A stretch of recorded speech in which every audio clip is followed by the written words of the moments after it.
Hey,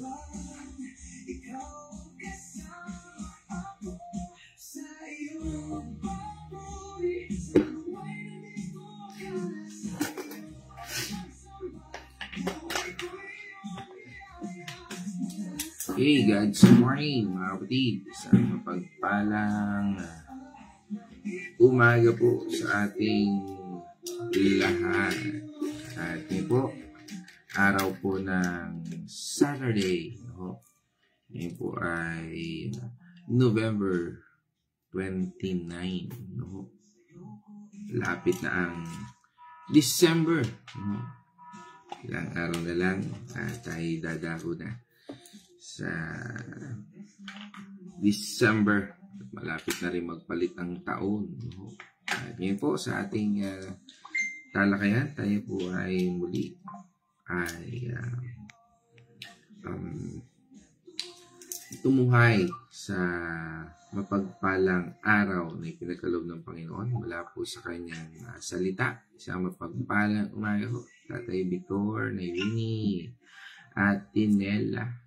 At ngayon po ay dadako tayo dito sa ating paksa mula po dito sa Isaiah.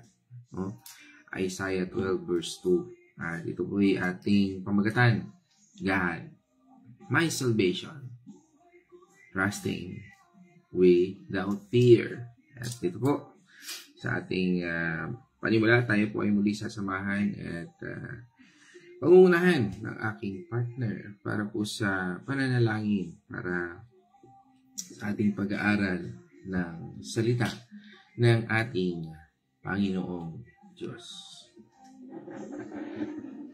God's morning mga kapatid, tayo po ay babasa sa Isaiah 12 verse 2. Tunay na ang Diyos ang aking kaligtasan, sa Kanya ako magtitiwala at hindi ako matatakot sapagkat ang Panginoong Yahweh ang aking kapangyarihan at kalakasan. Siya ang aking tagapagligtas. Tayo po ay manalangin. Hallelujah, O Lord. Maraming salamat, Panginoon, sa umagang ito na meron kami, Panginoon, at patuloy niyo pong ibinibigay sa amin ang kalakasan ng katawan. O Lord, maraming salamat po sa pag-iingat na ipinagkakaloob mo sa amin, bawat isa sa amin, Panginoon. Pangunahan mo po kami sa aming pag-aaralan ngayong umaga, Panginoon. Nang sa ganoon ay ito ay aming malakaran, aming magamit, Panginoon, maibahagi sa iba. At buksan mo po ang aming puso at kaisipan. Samahan nawa kami ng iyong banal na Espiritu. Nang sa ganoon, Panginoon, ay tuluyan kami ma-guide ng tama sa aming mga pag-aaralang mga salita, Panginoon. Maraming salamat, Panginoon, sa walang sawang pagmamahal na pinagkakaloob mo sa bawat isa sa amin. At ang lahat ng ito ay aming ipinapanalangin sa pangalan ng inyong anak na si Jesus. Amen. Amen. So, purihin ang ating Panginoon Diyos at sa ating lahat na ngayon ay kasama na natin yun. Tayo naman po ngayon ay tadako dito sa ating talakayan. Sabi nga nung talata, at basahin ko lang din sa Amplified Version. Behold, God, my salvation, I will trust and not be afraid. For the Lord God is my strength and song. Yes, He has become my salvation. Napaka ganda ng ating passage na yun. It's a declaration. Kapag sinasabing salvation, parang minsan ano nga ba ito? Ano ito sinasabi na Isaiah? God, my salvation. At sabi nga, para sa kanya, ito ay personal. At bakit nga ba? Talagang, God, my salvation. Sabi nga, hindi abstract na idea, kundi siya mismo o ating Panginoon. Para sinasabi mo, hindi. Ang Diyos mismo yan. Kaya, kasangga ko ang Diyos. Kaya nga, tingnan natin ating pag-aralan ng passage na ito. Let's unpack kung bakit ang pagtitiwala sa ating Panginoon Diyos ang ultimate, sabi nga, ay antidote no, sa takot, no. Yun ay marami tayong takot, di ba? Marami tayong pangamba sa mga bagay. Sabi nga, pag-iisip pa lang natin ng umaga, negosyo natin, pamilya natin, at sa declaration ito ng ating butihing propeta, no, ay napaka tindi, no, na sabihin natin ay hindi lang basta salita, kundi it's a declaration to himself, no, that God is my salvation. Sasabi kaya natin sa sarili natin, my God is my salvation, no. At napakahalaga po na alam natin, no, kung sino ang Diyos, kilala natin kung ano ang Diyos, no. Sabi nga ng topic natin kahapon, know the truth, and the truth will set you free, about salvation, no. Katulad din sa atin ito ngayon, it's a declaration na kung sino nga ba ang Diyos sa ating buhay, no. Dahil sabi nga po, nalalapit na ang panahon, napakahalaga po na meron tayong relasyon sa ating Panginoon Diyos. Sabi nga, hindi lang basta kilala, no. Last topic natin, di ba? Kahapon at ngayon, pinatutungkulan tayo ng ating Panginoon at pinapakita sa atin, no. Sabi nga, hindi aksidente na ating napag-aaralan ang kaligtasan. Dahil sa panahon ngayon, no, makikita natin ay madaming mga pangyayari na nakasulat sa Biblia na sa ngayon ay ating nakikita. Mga pangyayari na nagsasabing malapit na ang pagdating ng panahon. At sabi nga, hindi ba natin yan matutukoy kung kailan, anong oras, pero merong tanda. At ang mga nangyayari sa ating paligid ngayon, ang siyang tanda. At katulad ng ating tinatalakay na ito, ay ito yung tamang panahon. At sa ating pag-aaral nito, sabi nga, ang Isaiah 12 ay isang awit, no? It's a song of praise, no? Na after ng napakamabigat na prophecy, no? Sabi nga, a heavy prophecy from Isaiah chapter 1 hanggang chapter 11, no? Makikita natin yan, no? After of judgment against Judah, no? Doon sa mula sa chapter 1 hanggang chapter 5, ano? Ang promises of Messiah doon sa chapter 7 at 11, kaya nga nagpapakita po, no? Yung judgment, pinakita doon sa chapter 1 hanggang 5. Tapos, ang pagdating ng Messiah bilang kaligtasan, no? Kaya nga, sino nga ba ang ating kaligtasan? At sa ngayon, sa panahon natin ngayon na pinakikilala sa ating Panginoon Jesucristo, bali ang ating tagapagligtas. Noong panahon ngayon, hindi pa nilahayag, no? Ang ating Jesucristo dahil hindi pa dumarating by the time. But still, na-prophesy, napakita, pinatutungkulan ang kahalagahan ng ating Panginoon Jesucristo. Ang tanda kung sino si Kristo siyang darating. Pinakita lahat yan, no? Pinakita, at sabi nga is, He is Emmanuel, ibig sabihin, God with us, na siya'y kasama natin. Kaya nga po, dito sa chapter 12 na ito, no? It's like sunrise after a storm. Parang katulad yan ng ating Panginoon na dumating sa ating buhay. At ngayon, tungayan natin, ano, sabi nga po, yung context nito ay mula po yan doon sa Assyria, no, na sabi nga ay an enemy, no, kalaban ng mga panahon na ito ng mga taga-Israelita, na kung saan itong Assyria na ito, they threaten, no, threatening or talagang sabihin natin binubuli ang Israel. Pero ganun pa man, God assures His people na He will save ang bawat isa.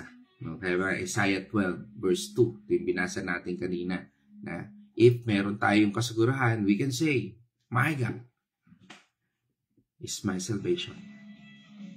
My God, my salvation. Kaya nga po ang Israel na ito ay kahit na sila po ay surrounded ng kaaway, no? O sabi nga ay takot sila na mawasak, madurog, no? Pero instead na magpanik, no? Kasi malalakas po ang Assyria by that time, no? Ay sumulat si Isaiah ng praise song, no? Isang papuri, no? Bakit nga ba napakahalaga ng papuri? Sabi nga po, we are made to worship. At dito, pinaalala ni Isaiah na sa buhay natin na kung tayo ay nandoon sa yugto ng parang natatakot tayo, parang hindi natin maintindihan, kailangan natin lumapit sa Panginoon. At ito yung alay niya. It's a praise of song. Kasi nakita niya na ang solusyon ay hindi ang strategy ng tao, hindi ang lakas, hindi ang talento, kundi sa presensya ng Diyos. At nowadays, true sa atin sa panahon na ito. Dahil ano ba ang strategy ng tao natin? Ano may strategy natin? Without the presence of God, without the Word of God, hindi natin maintindihan ang panahon ito. Kapag overwhelmed tayo, sabihin na natin sa mga bills, sabihin na rin natin sa sakit, karamdaman, o sabihin natin sa mga failures natin.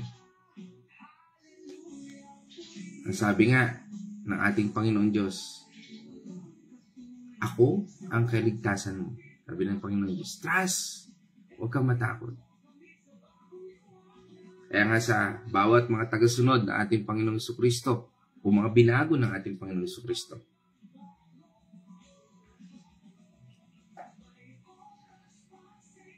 this verse is a Jesus filtered promise.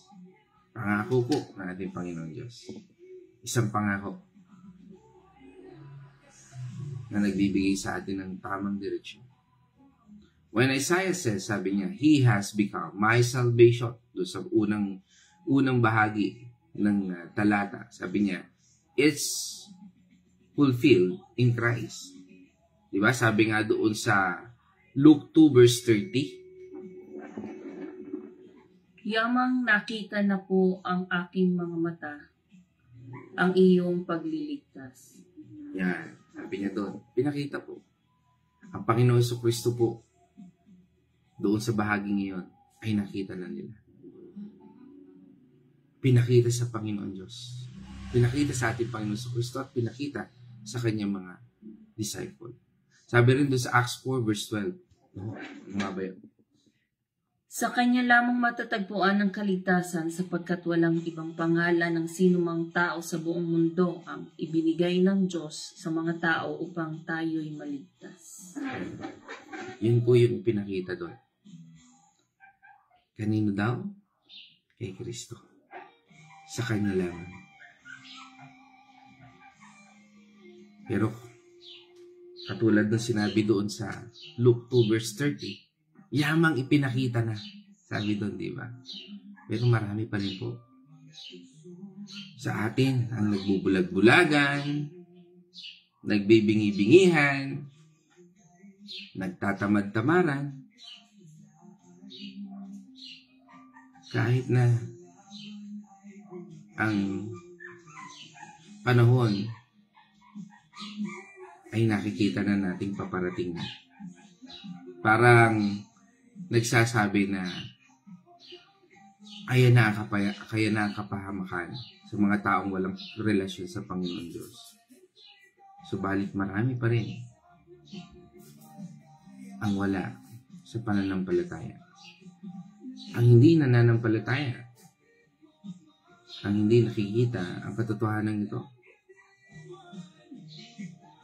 Salvation isn't just heaven someday. It's freedom from fear, sin, and hopelessness now. Kasi mas marami pong takot. Takot maghirap, takot mawalan, takot walan ng kaibigan, kahit na makompromise, kahit na mapahamak, kaysa matakot sa presensya ng Diyos. Kaysa tanggapin si Kristo at sundin si Kristo sa kanyang mga gabay. Kaya nga sabi sa atin, di ba, ng John 10:10, the enemy comes to steal, kill, and destroy. Subalit nandiyan na ating Panginoon Diyos to give us abundant life. From the word itself, the enemy comes to kill, steal, and destroy. He wants to kill, steal, and destroy. Sabi doon sa steal, he wants to steal your blessing, he wants to kill your dreams, and he wants to destroy your relationship. Mga elemento na ngayon ay nasa paligid lamang sa bawat tao, kahit mananampalataya man o hindi. May mga naninindigan, may mga tumatay.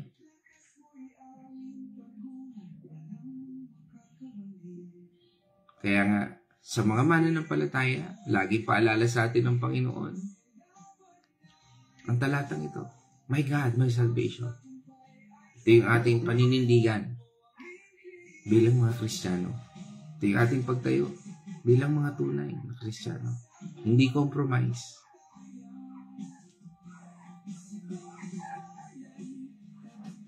Kaya nga, mga kapatid, ano ang kinatatakot mo ngayon na kailangang isurrender sa ating Panginoon Diyos? Paano mo mai-declare na ang ating Panginoong Diyos ang strength sa anumang sitwasyon natin ngayon? Are you manifesting same declaration? My God is my salvation. For example, wala kang trabaho ngayon. Masasabi mo ba, my God is my salvation. He is my Savior. He is my provider. Kung ikaw ay may karamdaman ngayon, may sisigaw mo ba sa Kanya? May aawit mo ba sa Kanya? O magtatampo ka at hindi ka na-attend sa mga gawain tulad ng pagbabible study. Sa panahon ba na napapagod ka, nagkakaroon ka pa rin ba ng time sa Panginoon Diyos? And you said, my God is my salvation.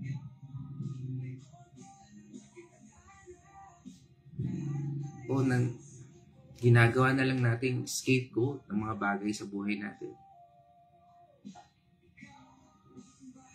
Isang scapegoat natin sa sarili natin. Pag medyo tinatamad tayo o napagod tayo, nawawala na si Lord. Medyo masama pakiramdam natin, nawawala na si Lord. Pero tunay ang kapahingahan ay ang Diyos. Kahit ano pa nararanasan mo, piliin mo na masumpungan siya. Dahil sila yung magiging lakas natin. Halimbawa, medyo puyat. Mas kailangan natin ng Diyos kasi siya ang kalakasan.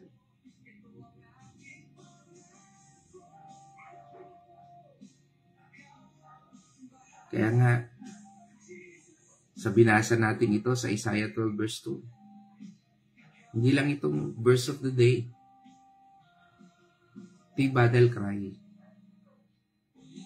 Battle cry ng isang taong nakakilala sa ating Panginoon Diyos na nagligtas sa anumang unos na ating buhay. Parang katulad sa Exodus, parang katulad sa Red Sea na siyang naglampas sa atin. Mga ilog na panganib, dagat na halos sakit, karamdaman, and even sa krus. Siya yung Diyos na siyang patuloy na nag-aahon sa atin pag tayo malungkot, pag tayo ay parang broke, pag tayo ay may mga hindi kayang bayaran, hindi kayang bili. Siya yung Diyos na siya nagliligtas, naglalampas sa atin. Ano man ang ating kinalalagyan ngayon. Hindi dahilan ang sitwasyon natin. Hindi natin pwedeng sabihin na sasamba ako pag ganito nangyari. Diba? Minsan sinasabi natin, sige, sasamba na ako sa iyo. Sasamba na ako kay Lord. O kaya isusuko ko na ang buhay ko kay Lord pagka nangyari ito. Pag tumama ako sa wedding, pag ako ay dumami ng pera, pag kung ano-anong mga bagay na negotiation natin, that is wrong. Kasi ang pagsimula ng pagsunod natin sa Panginoon Diyos ay hindi dahil nabago ang sitwasyon mo, kundi nabago ang puso mo, nabago ang isip mo. Kaya nga sabi ng Romans 12 verse 2, do not conform to the pattern of this world, but be transformed by renewing your mind. The real change is transformation of your mind and your heart.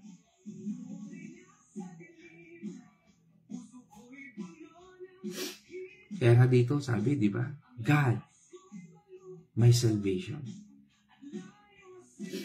Kapag ito'y sinasabi natin, ini-embrace natin ang identity ng Diyos o identity ng ating Panginoon Jesucristo bilang Savior, bilang Protector, at bilang source ng lakas.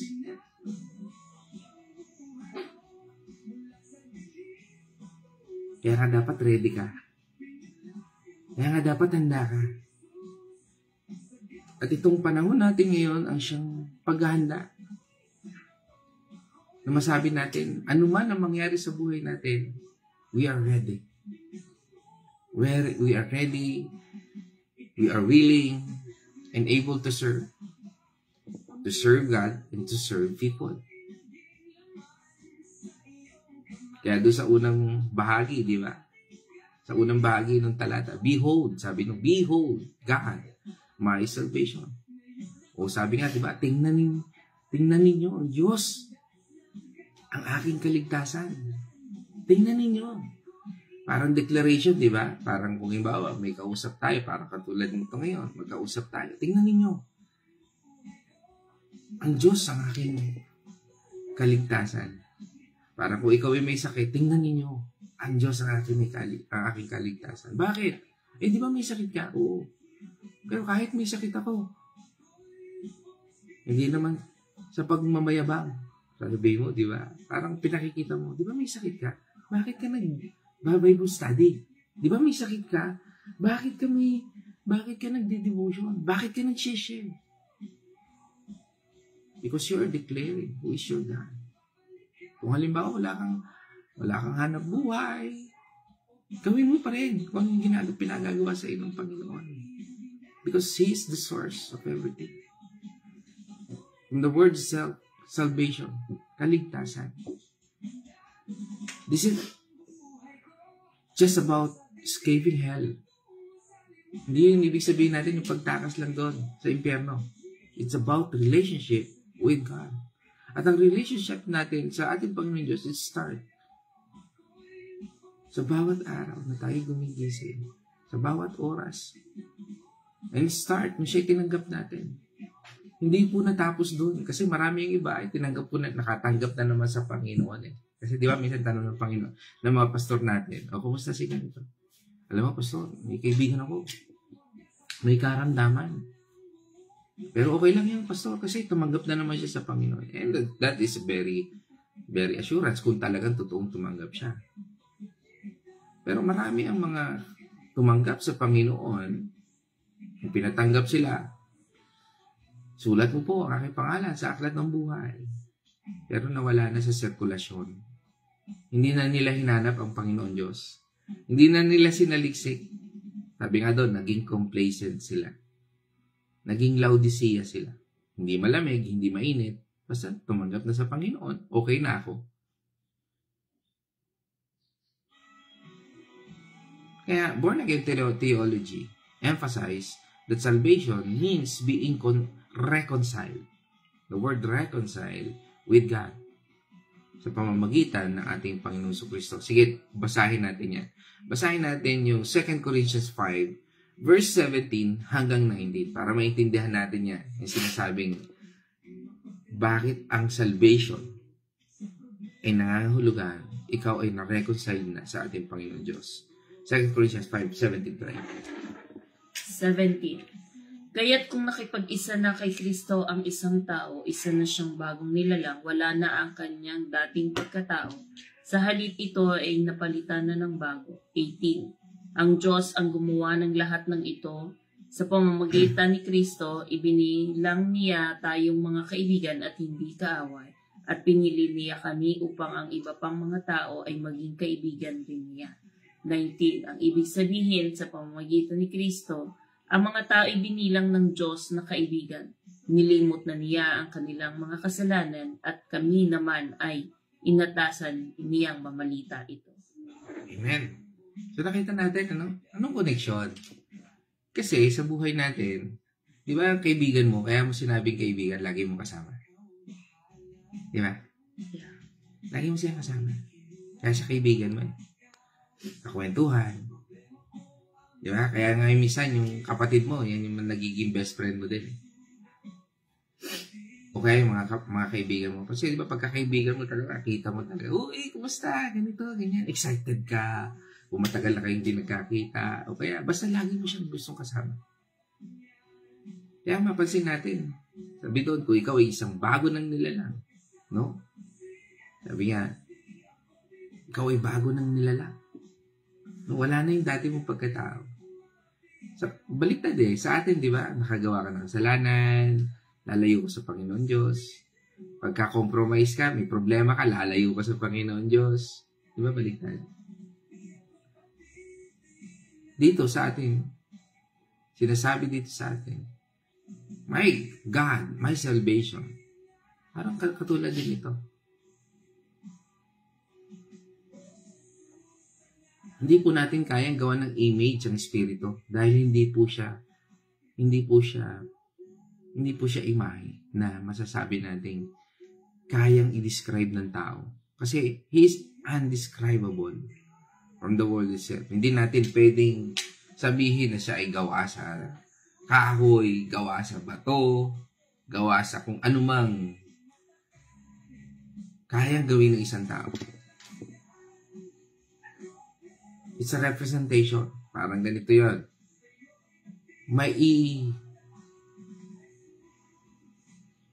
Papakita natin sa tao kung sino ang Diyos sa pamamagitan ng ating kabutihan, sa pamamagitan ng ating pagmamahal, sa pamamagitan ng ating pag-unawa, sa pamamagitan ng ating pagpapatawad, sa pamamagitan ng ating pagtitiis.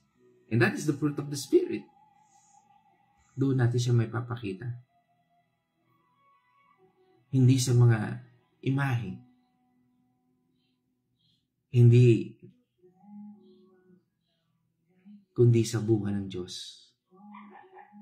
Kundi sa pagkilala natin na siya ay lagi nating kasama bilang isang kaibigan, hindi nakaaway. Nakagagawa tayo ng kasalanan, lumapit tayo sa Panginoon. Huwag tayong lumayo.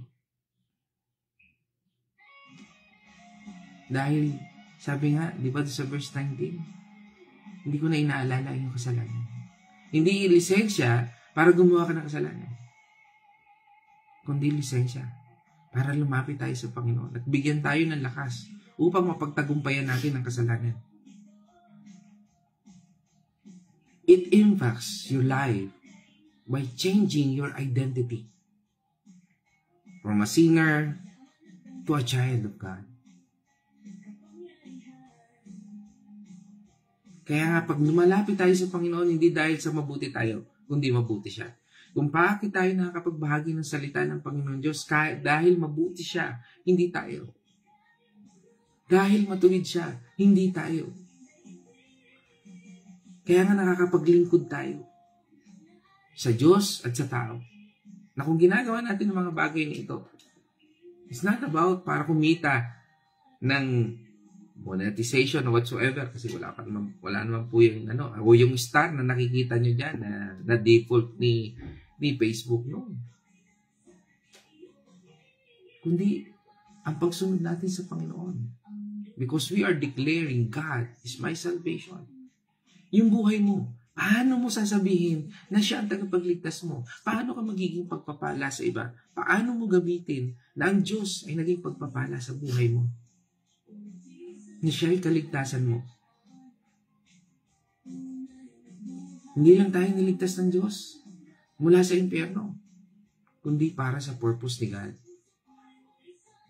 Niligtas tayo ng Panginoong Diyos dahil may purpose ka. Kailan mo gagawin yung purpose mo? Parang ganito lang yan eh. Kaya gusto kong magtrabaho. Para pagdating ng panahon, ma-enjoy ko at ma-enjoy ng aking pamilya ang buhay. To cut the long story short, talagang nagsipag ka. After 70 or 60 years ng pagtatrabaho, tama? Hindi mo na ma-enjoy. Bakit? Kasi yung mga anak mo, lumaki na. Hindi mo na rin kaya tumakbo. Hindi mo na rin kaya pumunta sa mga lugar. Dahil mag-isa ka na lang.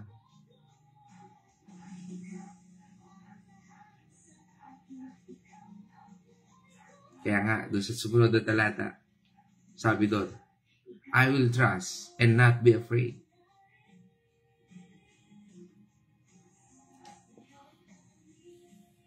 Magtitiwala ako at hindi matatakot. Kaya nga po, maraming nangihinayang. Kami ang isang bagay na panghihinayang. Hindi naman pwede mag-post ang lahat kasi kailangan maging handa ka muna. For example, Lord, i-post mo muna yung oras ko. Kasi after 60 years, okay na ako, marami na ako naipon. Ibalik mo yung edad ng anak ko sa 2 years old, 3 years old. Para at least tapos yung aking kabataan, ibalik mo din para meron akong lakas.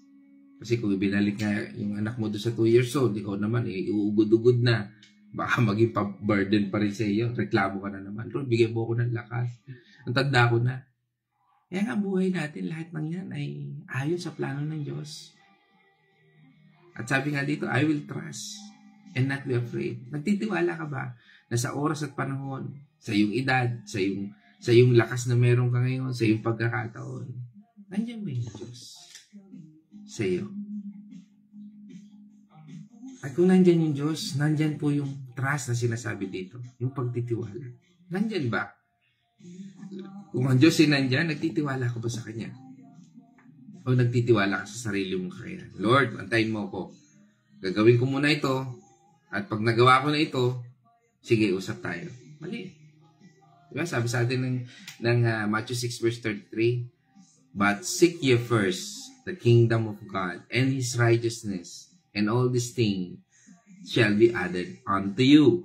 From the word itself, na sinabi ng Panginoon, ano daw dapat ang unahin? Ang kaharian ng Diyos.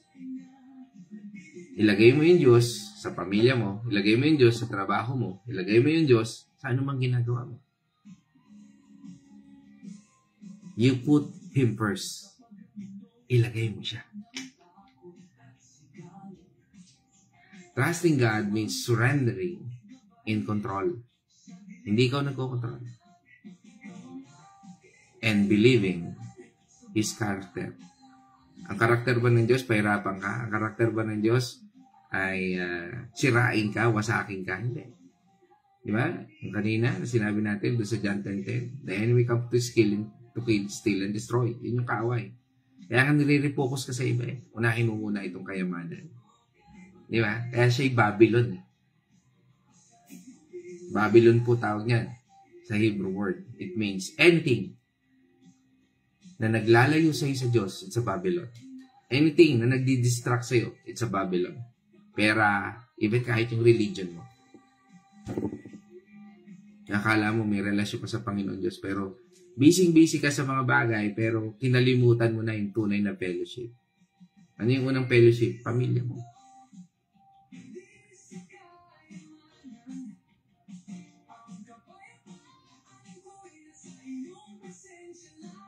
Miscommunication ng ibang church, na kailangan lagi ka nasa church.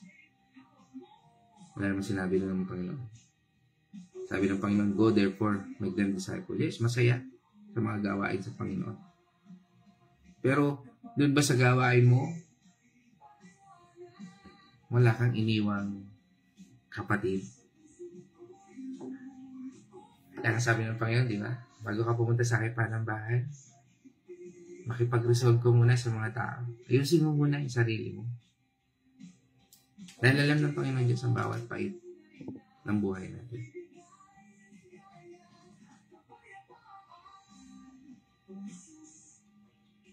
At kung mayroong kalituhan, lumapit tayo sa Panginoon. Huwag tayong mag-rely sa sarili nating kakayahan o kaisipan. Ano ibig sabihin natin? Kasi marami po ngayon ng churches na inuobliga ka sa isang bagay. Wala yan ba talaga pinagagawa sa ng Diyos? That's what I'm saying. I'm not saying masama yung pumunta sa simbahan, yung ito, ganyan. I'm not saying like that. Ang tanong, yan ba yung pinagagawa sa ng Panginoon Diyos? Yan ba yung wisdom na galing sa iyo? Nagaling sa ating Panginoon Diyos, pinagagawa sa ng ating Panginoon Diyos. Dahil napakahalaga po ng presensya ng Diyos. You cannot say, yung word na ito, God, my salvation, if the presence of God is absence, o wala ang presensya ng Diyos sa iyong ginagawa. Parang sinusunod mo lang. Ito kasi sabi ni Pastor. No. Dapat yung presensya ng Diyos na nandoon sa iyo. Kaya nga sabi, di ba? Proverbs 3:5, verse 6. Kaya huwag kang magtiwala, buong puso at lubusan, huwag kang manahan sa sariling karunungan. Sa lahat ng iyong gawain, siyang ay alalahanin upang ikay patnubayan sa iyong tatahakin. Amen. Kaya nga, kung maririnig natin, halimbawa, hindi masama yung mga gawain na sinasabi ni Pastor. Pero kailangan mo ipag-pray. Kailangan sigurado ka. Yung puspus ka. Alam mo yung pag sumunod ka, yung alam mo pinagagawa sa iyo ng Panginoon. Di ba pag ikaw ay nag-maawit sa Panginoon, kaya start mo yan sa pagpapanalangin. Kanina nanalangin tayo. In-invite natin yung presensya ng Panginoon. Tayo ay mabuksan, maunawaan natin that God will reveal us, no? And open our eyes, open our mind, and give us understanding sa lahat ng bagay. Why? Kasi without the Rhema Word of God sa buhay natin, o yung pangungusap ng banal na Espiritu sa atin, wherein presence lagi siya, nami-misinterpret lang natin siya because nahihirapan tayo at parang nagiging robot tayo. Pag sinabi ni Pastor, upo, tayo. No? Pag sinabi alam mo, may sinabi si Pastor, ikaw naman, dahil sa hindi ka kasi nakikinig, kung ano na lang yung ginagawa ng katabi mo, yun na lang din ang gagawin mo. Di ba? Pansin mo yun, yung halimbawa, umupo po tayo. Upo ka naman. Ang tanong, ba't ka umupo? Tumayo po tayo. Tayo ka rin naman. Pero ang tanong doon, bakit ka tumayo? Pag tinanong mo, ba't ka nakatayo? Hindi ko lang. Kasi sila nagtayuan eh. Diba? Ikukuha natin yung logic na yun. Ganon din po sa pananampalataya natin sa Panginoon o sa bawat bagay na sinusunod natin sa Panginoon. And this is declaration na sinasabi sa atin ng Panginoon dito sa Isaiah 2 verse 2. My God, my salvation. Kaya personal siya. That's what I'm saying. Na pag sinabi natin, meron tayong talagang personal relationship sa Diyos. Kaya nga, born again, it's not a religion. It's a manifestation, an experience. Who is God sa buhay mo? Dahil kapag nagtitiwala tayo sa ating Panginoon Diyos, kahit may problema, alam natin may plano ang Diyos. Kasi kasama mo siya. Kahit may persecution, alam mo, kasama natin ang Diyos. Kahit minsan hindi mo kayang ipaliwanag yung sarili mo kasi may mga tao na nagtatanong sa'yo, anong gagawin mo? Ikaw mismo, hindi mo rin sagot. Alam ko anong sagot dun eh. Pero ang alam mo lang, yan yung pinagagawa sa'yo ng Panginoon. Minsan, tingin mo na sa sarili mo, parang ang tamad-tamad mo, wala kang kwenta. Pero dahil alam mo kasama ng Panginoon Diyos, minsan mananahimik ka na lang. Minsan, iiyak mo na lang sa Panginoon.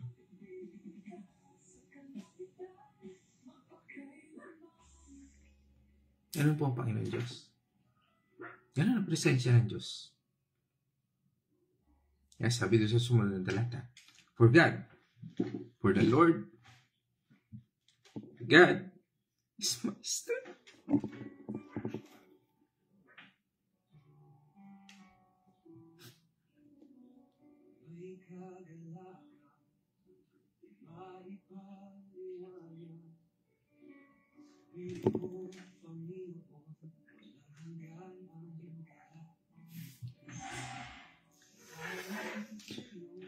Okay mga kapatid.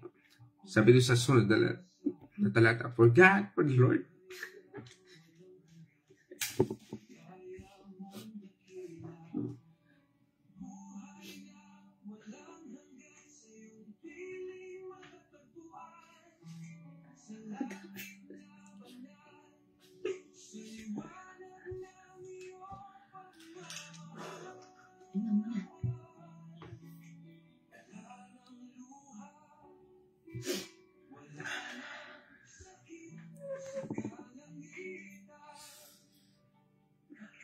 Hirap pala ng live.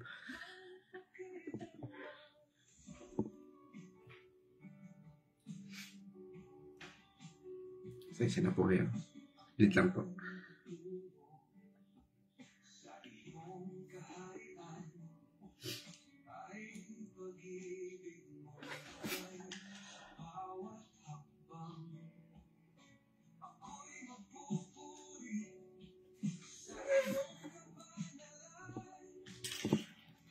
Sabi po doon sa sunod na salita, for the Lord God is my strength and song. Sapagkat ang Panginoon, ang Diyos, ang aking lakas at awit. Sabi rito, strong and song. Lakas at awit. Ang ating Panginoon Diyos, siya sa yung source of power and our reason kung bakit nandiyan yung joy sa ating paglilingkod. Kahit na minsan parang walang nakikinig. Kahit minsan hindi ka pinakikinggan. Kahit minsan parang sirampla ka lang. Siya yung Diyos. Even in trials. He provides the strength. Kalakasan. To endure. Enjoy, to praise. Praise Him. To praise our God. Sabi nga sa atin sa Psalm 28 verse 7. Si Yahweh ang lakas ko, kalasag, tiwala ko'y sa Kanya nakalaga. Tinulungan niya ako at pinasaya sa awiting, pinasasalamatan ko siya. Siya po yung kalasag. Siya yung tutulong sa atin. At dun sa kalasag na ito, sinasabi niya, that is faith. Shield of faith. O Kronos. Sa Greek word.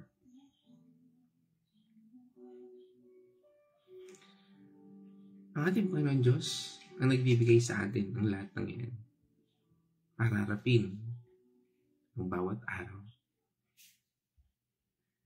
na dumaraan sa ating buhay. At siya ang dahilan kung bakit tayo nakangiti kahit mahirap.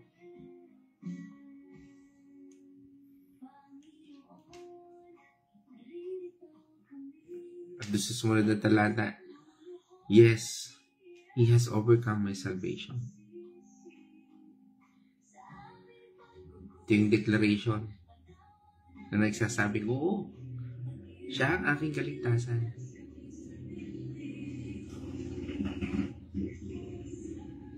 Siya yung nag-overcome. Sabi nga, hindi dahil sa sarili mong gawa, hindi dahil sa mabuti ka, hindi dahil sa masipag ka, kundi dahil sa Kanya. Dahil pa rin sa Panginoon Diyos. Hindi dahil magaling ka, kundi dahil siya ay siya. Dahil siya ay Diyos na nasa sayo, nakasama mo. Kahit nagdaramdam ka, kahit nahihirapan ka, siya yung Diyos na hindi niya kaya magbago dahil Diyos siya. Sabi nga, become, naging. Salvation is not just future promise. It's a present reality. Na dahil sa ating Panginoong Hesus,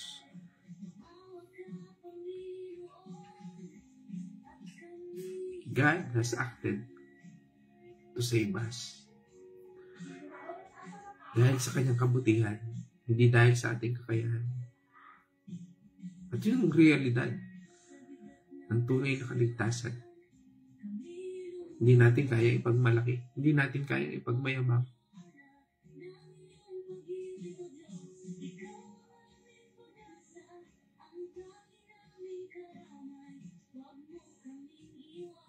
Dahil lang kanyang pagmamahal ay labis sa bawat isa sa atin. Sabi nga sa atin ng Ephesians 2 verse 8 and 9.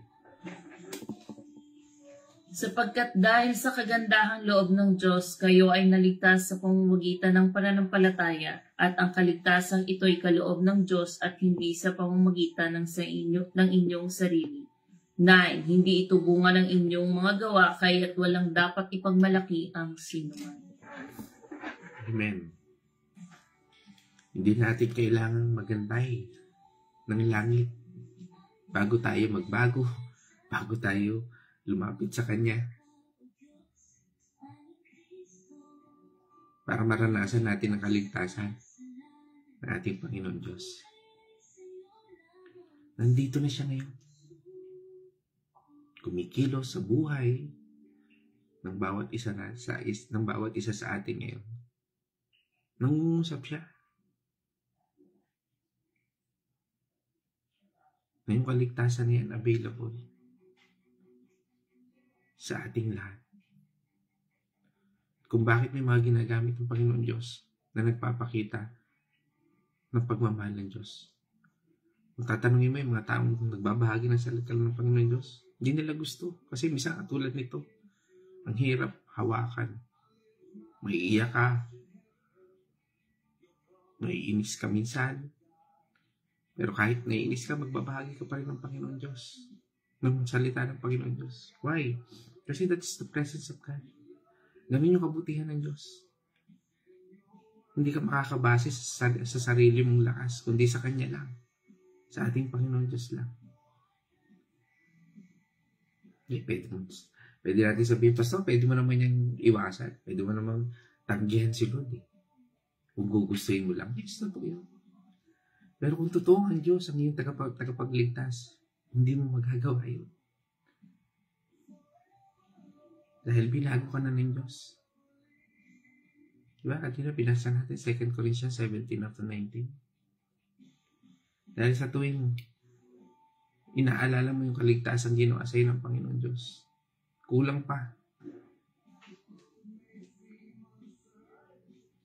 Yung mga sakripisyo mo ngayon. Kulang pa yung mga pagtitiis mo ngayon. Dahil higit ito. Higit ito sa kagandahan ng ating Panginoon Diyos. Higit ito sa kabutihan ng Panginoon Diyos. Yung ating mga ginagawa, walang saysayan. Sa kabutihan ng Diyos, it's much less. Nagiging reflection na lang natin ang mga ginagawa natin katulad nito. Dahil doon sa pagmamahal ng Diyos.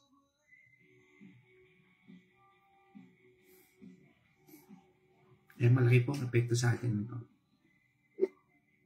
Malaki.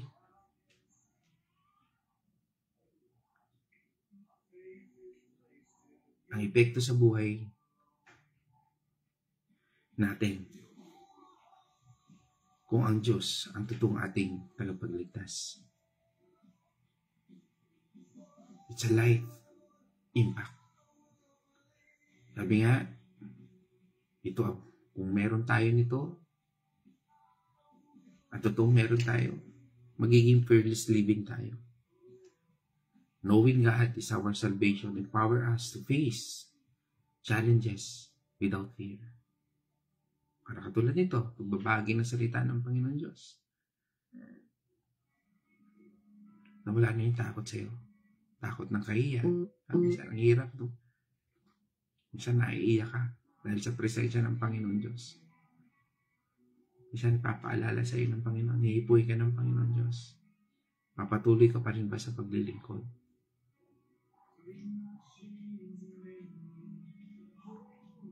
Kaya ang Diyos, lagi tayong tinuturuan. When fear arises,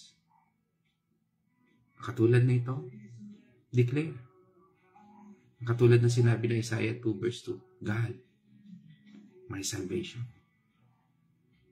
Sa sitwasyong hindi mo alam kung anong kalalagyan mo, sabihin natin, God, my salvation. God, my salvation. Ano man ang sitwasyon natin? Karamdaman, mga Judith ng buhay. Ano po yung Judith ng buhay? Yan na naman yung Bill. Judith ng Meralco, Judith ng kung ano-ano. No? Declare, my God, my salvation. Pray for God's peace. Sabi nga, di ba? Ng Philippians 4, verse 6 and 7. Huwag kayong mabalisa tungkol sa anumang bagay, sa halip hingin ninyo sa Diyos ang lahat ng inyong kailangan, sa pamamagitan ng panalangin may pasasalamat. At ang kapayapaan ng Diyos na hindi kayang maunawaan ng tao ang siyang mag-iingat sa inyong puso at pag-iisip dahil sa inyong pakikipag-isa kay Kristo Jesus. Yan, yung kapayapaan ng Diyos ang siyang mag-iingat sa atin. Kahit may persecution, o kahit ano man nangyayari, kapag natatakot tayo, sabihin natin, si God ang kaligtasan natin. Face our fear with God.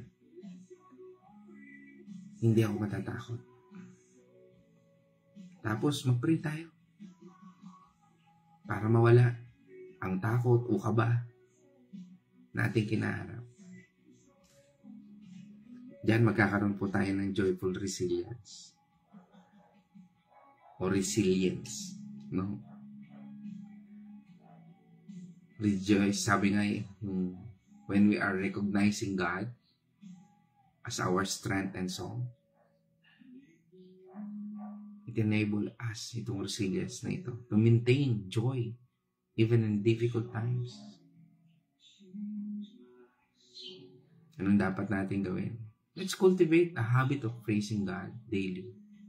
Piliin nating purihin siya sa bawat oras ng buhay natin. Even when you don't feel like it.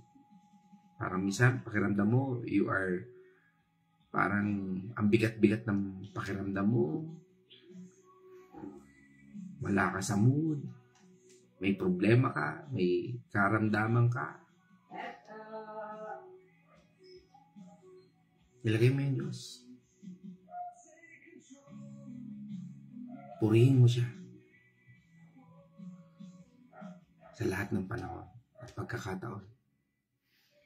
Sabi nga sa atin ng Psalm 100 verse 1 and 2. Umawit sa kagalakan ang lahat ng mga bansa. Si Yahweh ay papurihan, paglingkuran siyang kusa, lumapit sa presensya niya at umawit ng may tuwa. Amen. Sabi nga, paglingkuran ng may kusa. Umawit ng may tuwa. Kung susuriin natin ating sarili, nandun ba yung components na yun? Kusa ba yan sa puso? Natin ginagawa. Bawat pag-awit natin, bawat pasasalamat natin. Ano pa man ang sitwasyon natin? Kahit may problema, magpasalamat pa rin tayo sa Diyos. At umawit ng papuri sa kanyang pangalan. Yun ang magpapalakas sa atin. Yun ang magpapatatag sa atin. Yun ang pagsisimulan ng bawat takbang natin.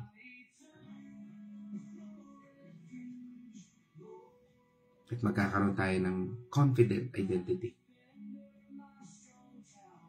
Embracing God as our salvation transforms our identity. Nababago yung identity natin and give us confidence in our purpose. Kaya nagagawa natin yung mga pinagagawa sa atin, yung purpose ng God sa buhay natin.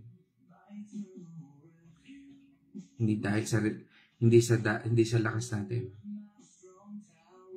kundi dahil sa Kanya. Katulad ng awit, no? Nakakatuwa. Parang sa katulad natin pinapaksa ngayon, no? He's our tower. Meaning, He's our strength. Symbolizing po yan ang katatagan sa buhay natin. Kaya nga, always meditate on our identity in Christ and live in accordance with His calling. Saan ka ba tinawag ng Diyos? Di ba? Balikan lang natin yung 2 Corinthians 5:17. Ano sabi doon? Kaya't kung nakipag-isa na kay Kristo ang isang tao, isa na siyang bagong nilalang, wala na ang kanyang dating pagkatao, sa halip ito ay napalitan ng bago. That is the identity of Christ. Kung nakipag-isa, sabi nga, kung nakipag-isa ka na sa ating Panginoon, bago ka nang nilalang. Kahit na, sabi nga, sabihin sa'yo, bakit pa may pag-iyak-iyak pa yung pastor na yan? Bakit siya umiiyak? Hirap naman eh.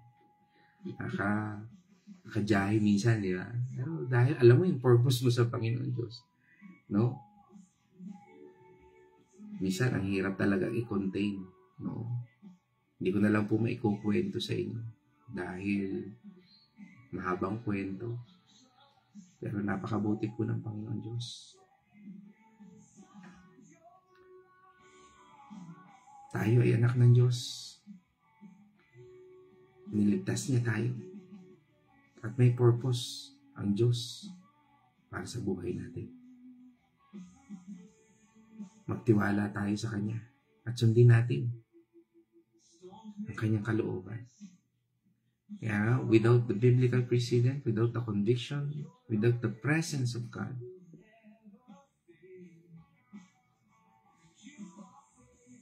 huwag tayong kumilos lang dahil sa nakitayo tayo, nakiupo tayo, naki-amen tayo, nakitaas lang tayo ng kamay. Huwag yung kundi ikaw mismo. Ang buhay ng isang tagasunod na ating Panginoon Kristo, o being born again Christian, o binago ng Diyos, ay hindi perfect. Pero dahil sa ating Panginoong Jesus, palagi tayong may sagot sa takot at kahinaan natin. Sabi nga ng Isaiah, God, my salvation. Hindi may effort at hindi rin may plan, kundi my salvation. God, my salvation. God. Dapat huwag nating alisin yung God. Kung may effort ka, sarili mong effort, no? Dapat palitan mo ng God effort. Palitan mo ng God's plan. And you declare, kung meron kang plano sa buhay, my God, my salvation. Kung meron kang mga dapat gawin sa buhay, my God, my salvation. Kapag in-embrace natin yan, magkakaroon tayo ng supernatural na lakas at kasiyahan kahit sa gitna ng chaos. Panganib, pangamba, takot, alalahanin. Dahil you represent who God is in your life. Now, who is God in your life? Tandaan natin, salvation is relational. Si God ang kaligtasan natin. Hindi religion, achievements, o positive thinking lang. Minsan kasi yan, no? Nabanggit natin yan. Positive thinking, minsan nakala natin maging ang isipin ko lang lahat ay mabuti, ayoko ng pangit. Positive thinking yun. Which is minsan okay yun. Pero nananahan ka ba sa Diyos o sa sarili? Wala. Kasi kung positive thinking yan, nagaling sa Panginoon Diyos, okay yun.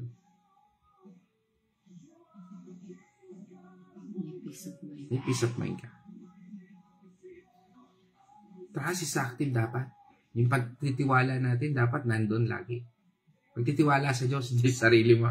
Kasi baka naman overconfident ka na. Eh, sabi, di ba? Trust, magtiwala. No? Yung overconfident pala, tiwalang-tiwala ka pala sa sarili mo, hindi sa Diyos. And, tiwala tayo sa Diyos. Maging active yung tiwala natin sa Panginoon Diyos. Hindi passive na sabihin natin, bahala na si God. Lord, bahala ka na sa lahat ng gagawin. Wala ka na ngayong ginawa. Lord, gusto ko maligtas ang aking mga kapatid, ang aking mga kaibigan, mga apo, kamag-anak, pero wala kang ginagawa. Ang ginawa mo sis, Lord, kunin mo na ako. Ayaw pong makinig ng aking apo. Hindi yun ang sinabi sa iyo ng Panginoon. You need to face Him. Ang Diyos ay mabuti. Pakita mo kung paano pagkilos ng Diyos dahil you, my God, is my salvation. At maaaring i-declare na rin nila yun sa buhay nila. Bakit? Kasi hindi ka sumuko. Kasi pag sumuko ka, mananahan ka, it means, hindi my God is my salvation. Hindi God my salvation. God. Nawala na yung God my salvation. Ano na pumapalit doon? My effort, my plan.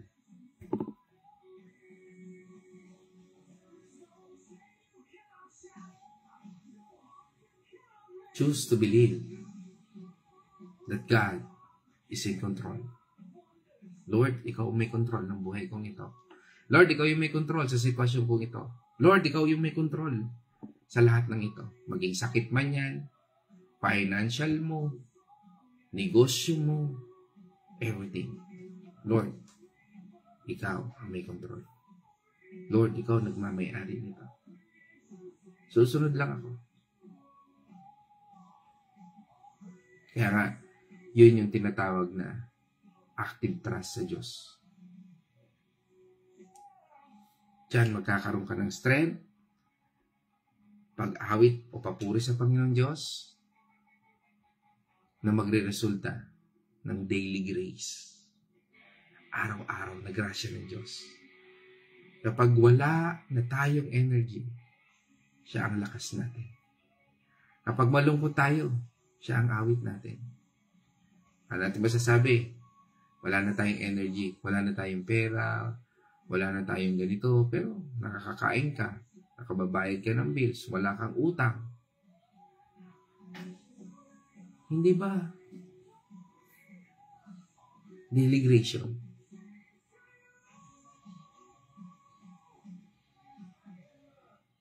Pag malungkot tayo, siya ang awit natin.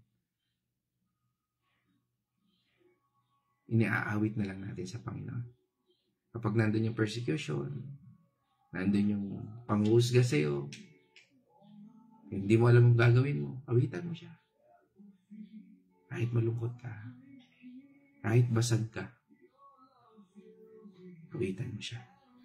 Kapag yung mga nasa paligid mo, tila parang baliwala lang. Naman, mahirap kasi magpastor. Pag nagpastor ka, pag nag-Bible study, for example, may gawain, bilang natin Bible study. Pag sinabi mo may Bible study, hindi attend yung iba attend. Tapos sasabihin, pastor namin tamad, bakit hindi nagba-Bible study? Pag ang pastor nyo naman nagba-Bible study, sabihin naman sa'yo, pastor namin sobrang sipag, ayokong umattend. Bakit? Mahirap, kasi araw yan eh. Every Monday, Wednesday, Thursday, nakakapagod. Nakakatuyo. Walang kalagyan, di ba? Pero, why? Because, namimiss yung point na ito. Yung God, my salvation. Sabihin, God, my strength. And God, my song. Ano nangyayari? Nagiging my effort, my plan. Ano nangyayari? Tinatamad, ang daming dahilan. May effort ka eh. Nakabase siya sa effort. Kung gusto ko lang. Pag may problema lang ako, dali atin ako Bible study. Bakit? May prayer request ako. Atin ako ng church. Bakit? Kasi may pinagpe-pray ako. Ano pa man yan? It's not a declaration. Yun ba yung identity? Yun ba yung identity mo kay God? Yun ba yung kaya mo ipagmalaki kay God? Yun ba yung identity? Na sinasabi mong Kristiyano ka?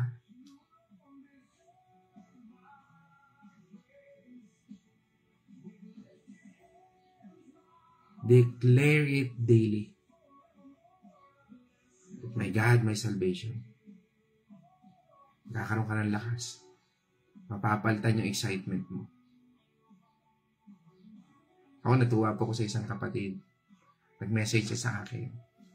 Sabi niya, Pastor, naiyak po ako. Pinasa ko po yung Revelation 19. Kasi yun po yung topic namin last Monday.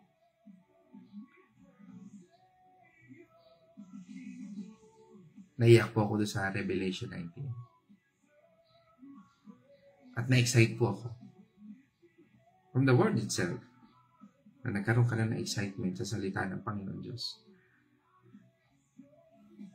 Hindi takot. Kundi direksyon. Tamang direksyon means nangungusap sa iyo ang Panginoon Diyos.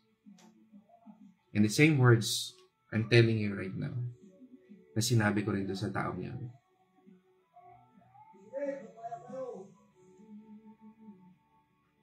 Dahil mangungusap lang ang Panginoon Diyos sa buhay mo. Kung siya ang direksyon ng buhay mo. Hindi ang pastor mo. Kundi siya. Ang Diyos. He is the way, the truth, and the life. If you declare it already, every day in your life. Kaya nga, di ba? Every morning, sabihin natin, Lord, Ikaw ang kaligtasan. Ikaw ang kaligtasan ko. Magtitiwala ako. Hindi ako matatakot. Katulad na sinasabi sa atin ito ng Isaiah 12 verse 2. Replace fear with faith. Palitan lagi natin yan. Pag may pangamba tayo, manampalataya tayo. Panghawakan natin ang sinasabi ng Panginoon. Lord, sinabi mo sa iyong salita, hindi mo ako iiwan, hindi mo ako pababayaan. There's no weapon formed against us shall prosper, even words. Salita ng mga tao sa paligid ko, persecution.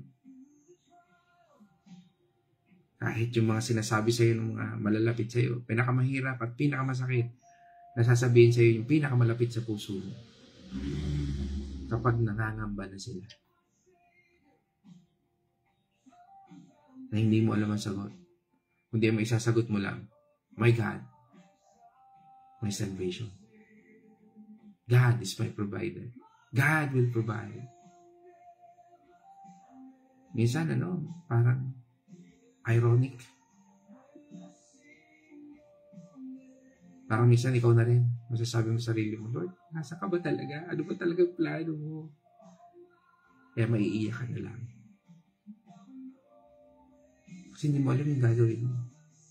And God wants sometimes pinararana sa iyo para makita mo yung pagkilos niya. Kung paano siya gumawa sa buhay. Kaya nga hindi mo kayang ipagmalaki ang kaligtasan. Hindi mo kayang ipagmalaki ang buhay na meron ka ngayon. Dahil lahat yan ay biyaya lamang ng Diyos. At kung paano natin ito ginagamit, ito yung pagsusulit natin sa lahat ng biyaya natin. Ganyan mo ba siya ginagantihan? Kung ikaw ay pinagaling, ganyan mo ba siya ginagantihan? Kung ikaw ay iniligtas ng Diyos? Show for yourself. Check your heart, check your mind, check your deeds. Ano ang ginagawa mo ngayon para sa Panginoon? Are you sharing your song? Ibig sabihin, ibinabahagi mo ba yung awit ng buhay mo na sinasabi mo, Lord, you are good. Your mercy endures forever. Naibabahagi ba? Nagiging testimony ba ang buhay mo sa mga taong nasa paligid mo? Sa pamilya mo, kaibigan mo, katrabaho mo, sharing ba yung Diyos na napakikinggan ng mga tao sa buhay mo? Sa bawat nakakausap ng mga taong ito, yan yung papuri sa Panginoon Diyos. Maaring hindi literal na awit na masasabi mo sa mga tao na nasa paligid mo, mahal ka ng ating Panginoon Diyos. Mahal ka ni Kristo. May pag-asa. May lakas. Mga taong nangangailangan ng lakas, na katulad mo rin. Pero binabahagi mo sa kanila, ang lakas na galing sa Diyos. Hindi galing sa iyo. Kwento ng buhay mo sa iyong kaibigan, sa iyong pamilya, sa bawat tao na nakakalibilyo natin. Kwento ng buhay mo kung paano ka iniligtas ng Diyos. Sa takot, sa problema mo. Your story is someone who's.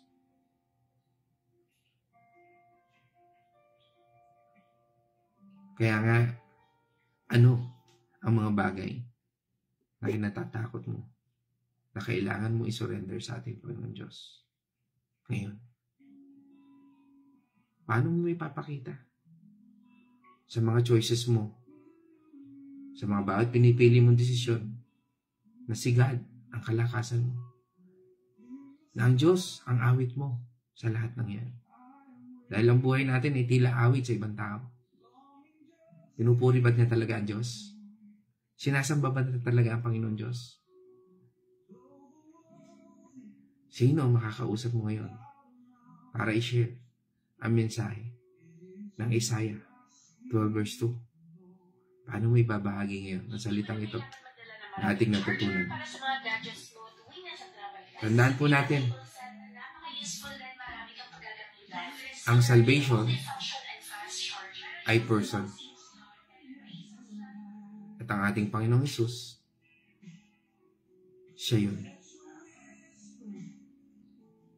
Siya na namumuhay sa atin. Siya na sinasandigan natin. Siya na kasama rin natin ngayon. Kapag siya ang sandigan natin, walang takot, walang problema, o walang failure ang pwedeng makapigil sa atin. Kaya, mga kapatid, sa aking pagtatapos, go. Live fearlessly. Huwag kang matakot. Sabihin natin sa ating mga sitwasyon, God, my salvation. Again, purihin natin Panginoon Diyos, mga kapatid, trusting without fear. Ngayon naman, dadako po tayo sa awareness reflection. God's morning, mga kapatid. Ito pong paalala sa atin na ito na napag-aralan natin ngayong umaga ay talagang napapanahon. Ang aking asawa po ay masyadong naging emotional doon sa mga napag-aralan natin kanina. Pagkat ito po ay napapanahon para sa amin. Ito pong Isaiah 12:2 ay isang paanyaya na magkaroon ng personal na relasyon sa ating Panginoon. Ang ating pananampalataya sa ating Panginoon, itinuturo po nito sa atin na magtiwala sa Diyos sa lahat ng panahon. Kahit alam na natin na humaharap tayo sa mga struggle ng buhay natin, lagi po natin tinatanong minsan, di ba? Pagpapatuloy pa ba? Minsan nagtatanong na lang tayo, Lord, pagpapatuloy pa ba namin ang lahat ng ginagawa namin? Wala naman po nangyayari. Pero dahil may tiwala tayo sa Panginoon, ipinapanalangin natin na Lord, ikaw mag-reveal ng lahat, ikaw ang manguna sa buhay ko, alam ko na may purpose or may tinuturo ka sa akin or sa amin, kaya dumadanas kami sa struggle. Meron tayong kapayapaan na kailanman ay hindi tayo pababayaan ng Lord sapagkat hindi tayo bumibitaw sa kanyang presensya. Hanapin natin sa kanya ang lakas at kagalakan sa pamamagitan ng pananampalataya, maaari tayong magkaroon ng katiyakan ng kaligtasan at kapayapaan sa ating puso. Ito pong talatang ito ay maaari ring maging inspirasyon sa atin na maging saksi sa Diyos sa pamamagitan ng ating mga salita at gawa. Sa pamamagitan ng pagbabahagi ng ating mga pananampalataya, maaari tayong maging instrumento ng Diyos upang ang iba rin ay nakakaranas ng pagsubok sa buhay ay makaranas ng kapayapaan at kaligtasan at pag-ibig ng ating Panginoon. Kaya po kung anuman po yung dinadanas natin ngayon, mas struggle po yung mga taong wala pang pananampalataya sa ating Panginoon sapagkat tayo nga po na tayo ay naniniwala na sa ating Panginoon pero dumadanas pa rin ng struggle. Minsan nag-aalala pero alam po natin kung paano natin pagagaanin sapagkat isinasangguni natin sa ating Panginoon ang lahat ng ating mga pinagdadaanan. Naandyan po ang ating Panginoon. Sabi nga po doon sa mga napag-aralan natin ng mga nakaraan, na kapag nag-aalala ka, ang wino-worship mo ay si Satan. Kaya po kung meron tayo mga struggle sa buhay, ibigay po natin sa ating Panginoon sapagkat ang Panginoon po ang magpapagaan ng lahat. Kaya po ibahagi din po natin sa iba upang maligtas din ang iba. Kasi meron din pong mga tao na nakararanas ng mga struggle na pinagdadaanan natin or mas higit pa para alam po din nila kung paano nila i-handle ang mga sitwasyon na iyon.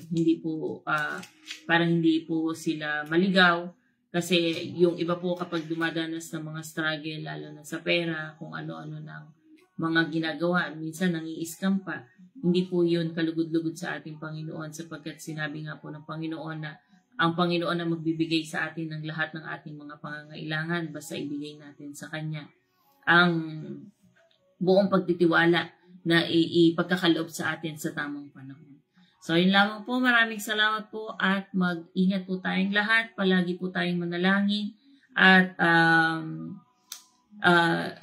isama ang ating Panginoon sa lahat ng ating mga gagawin. Maraming salamat po. God bless.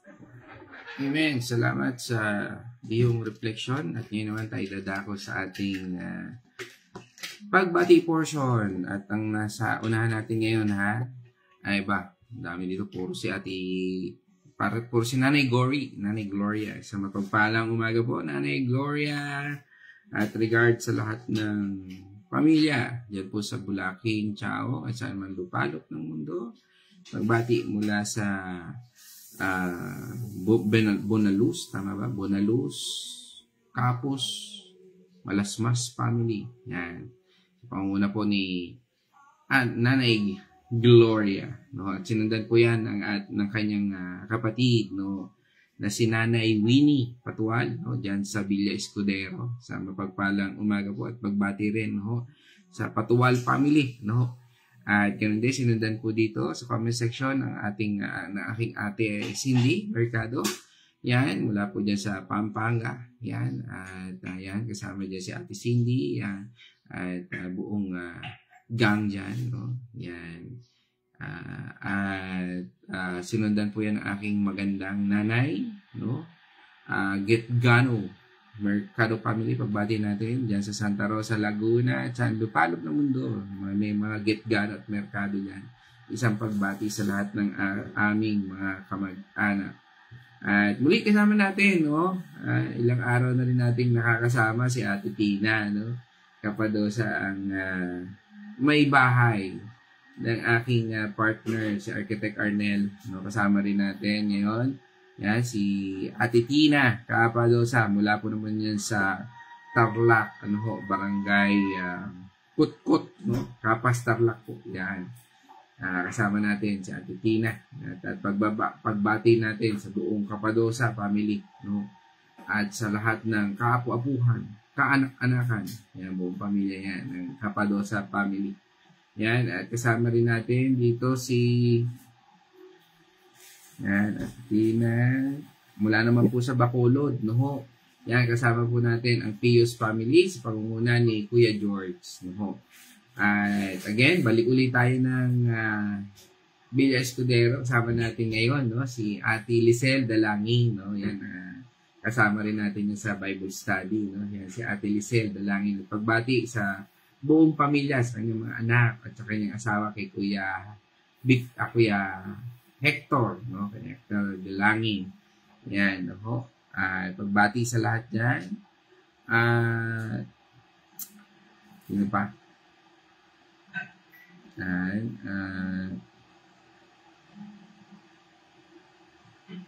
Yan, kasama rin natin from Dubai. Kasama natin si Sister Maria Fe Patual, no. God's morning sa iyo dyan, no. Isang mapagpalang umaga dito, gabi dyan, no. Gabi dyan sa Dubai, no. So, okay.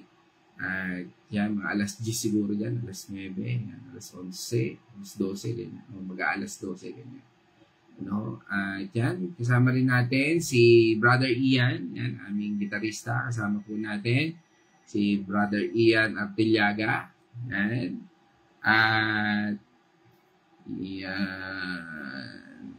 At from Azucena Tanyo family, yan, kasama natin siyempre sa pangunguna ni Ate Carmeline, ano, sa pagbati natin yan kay Brother Arthur pagaling sa sugat na natamo. Yan, at siyempre kay Pau, kay Julene, kay Tyrone, kay Janessa, no? Yan, pagbati natin diyan. At siyempre pagbati rin natin doon sa pamilya ni Brother Ian, ano, kay Sister Marife, sa kanyang mga anak, no?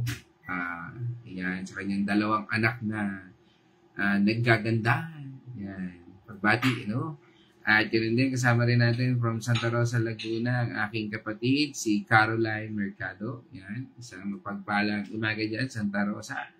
Yan, good morning, Santa Rosa. At after niya, kasama rin po natin si Ate Marta, no? Yan. Sabi nga dito, no, kasama natin dyan si Ate Marta Artiliaga. Yan. At regards dyan sa Malasmas, no? Artiliaga family, yan. At Bunalus, yan. Yan, kasama natin si Nay Marta, no? At dini, sinundan din yan ni Pastora Pe, no? Andal Artiliaga, yan. Pagbati rin natin sa buong Andal Artiliaga family, no? Yan, kasama na dyan sila Sister Manu, Michelle, Mark, at Abby at mga apo. Yan, kila Sak, kila Suri, no? Kila Zoe, yan. Pagbati natin dyan, no? Siyempre, kasama rin dyan si Tatay Victor Dalangin, no? Yan, sa Bungoy, no? Isang mapagpalang umaga po, kasama dyan si Nay TC, no? Dyan. That's all ba? Okay. Wala na ba akong nalimutan? No? Okay. So, pagbati na rin natin yan. No? Wala na naman. Nabasa ko na yun nandito sa comment section. Yan, isang pagbati, isa lahat, no? Ayun, kay Kuya Chris pala, no? Pero wala siya dito, baka nagpapahinga, no? Ating nagpapalakas ang ating kapatid, no? At purihin ng Diyos, mga kapatid. Yan po tayo magtatapos. Tayo po ay manalangin. Nawa ang ating devotion na ito ay magsilbing lakas natin at magsilbing paggising natin sa katotohanan kung saan tayo dapat umukuha ng lakas. At muli, tayo po ay manalangin. O manaming Diyos na makapangyarihan, salamat sa pagkakataon na muli matunghayan namin ang iyong salita, ang iyong aral na nagbibigay sa amin ng paalala ng patungkol sa kalakasan na aming Panginoong pinangahawakan. Ikaw ang aming kalakasan, You are our God na siyang nagbibigay sa amin ng kaligtasan sa lahat ng bagay. Nagbibigay sa amin ng tapang na harapin ang anumang hamon sa aming buhay. Muli sa lahat ng ito, kami po ay nagpapasalamat sa iyong patnubay, sa iyong gabay, at patuloy, Panginoon, na maghari ka sa aming buhay. Sa lahat ng ito, Panginoon, patuloy po namin idinadalangin ang sitwasyon ng bawat isa, Panginoon, na pagkalooban mo kami, Panginoon, tanging lakas na nagmumula lang sa iyo. Muli sa lahat ng kalakasan, kaligtasan, sa lahat ng aming gagawin, Panginoon, sa aming mga pupuntahan, ikaw po ang maghari, ikaw ang magkaloob, Panginoon, ng lakas na kinakailangan namin upang mapagtagumpayan namin ang aming buhay na ito. Sa lahat ng ito, Panginoon, sa iyo po papuri at pasalamat, at ito po'y aming dalangin sa pangalan ng aming Panginoon, tagapagligtas, na si Jesus Cristo. Again, mga kapatid, let us shout the shout of victory. Christ is died. Christ is risen. Christ will come again. And together, we are for Christ. Again, God's morning, everyone.